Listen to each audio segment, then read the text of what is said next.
হাসরে যাওয়ার পরে বাবাও আটকাই গেল গুনার কারণে, মাও আটকাই গেল গুনার কারণে, জান্নাত পাওয়ার কোনো সুযোগ।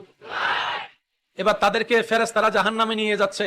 হঠাৎ করে একজন ফেরেশতা এসে বলে, দাঁড়াও, তাদেরকে দাঁড় করাও। তাদের হিসাব পাল্টাই গিয়েছে, তাদের রায় চেঞ্জ হয়েছে। বলে যে কেমন চেঞ্জ? বলে যে তাদেরকে জাহান্নামে নয়, জান্নাতের রাস্তাটা একটু দেখাই দাও, জান্নাতের রাস্তা দেখাই দাও। সুবহানাল্লাহ, একটু জোরে বলি না, জান্নাতের রাস্তা দেখাই দাও। এবার গুনাহগার বাবা গুনাহগার মা দুইজনে ভাবতে থাকে, কিন্তু জান্নাত পাওয়া তো দূরের কথা, জান্নাতের গ্রান পাওয়ার তো যোগ্যতা আমাদের কাছে নাই, গুনাহ গুনাহ করছি, আবার জান্নাত পেলাম কিভাবে? আল্লাহ তো কোনো হিকমত তো নিশ্চয়ই আছে। এবার জান্নাতের দরজায় দাঁড়ায় রেখে ছোট্ট একটা বাচ্চা দাঁড়ায় আছে। এবার সে জিজ্ঞেস করে, বলে যে তুমি কে? বলে যে বাবা আমারে চিনো নাই, আমাকে চিনো নাই।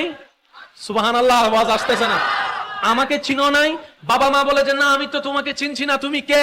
বলে যে আমি তোমার সেই সন্তান যে কোলে থাকা অবস্থায় আল্লাহ দুনিয়া থেকে নিয়ে এসেছিল, তোমাদেরকে কিছুটা কষ্ট দিয়েছিল, আজকে তোমাদেরকে জান্নাতে যাওয়ার জন্য আমাকে মাসুম অবস্থায় আল্লাহ দুনিয়া থেকে নিয়ে আসছে।